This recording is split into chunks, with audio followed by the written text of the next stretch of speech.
ሰላም ቤተሰቦቻችን እንግዲህ ዛሬም በአይሲቲ ዌብ ዲቨሎፕመንት ኤንድ ዳታቤዝ አድሚኒስትሬሽን ቲዮሪ ፈተና ፓርት 2 መተናል ማለት ነው። የፓርት 1ን ሊንክ ኮሜንት እና ዲስክሪፕሽን ላይ እናስቀምጥላችኋለን፣ ገብታችሁ መከታተል ትችላላችሁ።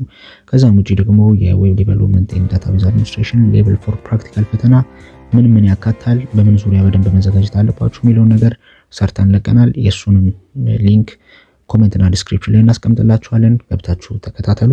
ከዛም ውጪ ደግሞ የተለያዩ ዲፓርትመንቶችን ጥያቄዎች ለቀናል። የማርኬቲንግ፣ አካውንቲንግ፣ ኤሌክትሪካል እነሱን ሁሉ ገብታችሁ ቻናላችን ላይ ማግኘት ትችላላችሁ። እንግዲህ ላይክ፣ ሼር፣ ሰብስክራይብ በማድረግ እንድታበረታቱን እንጠይቃለን። እናመሰግናለን።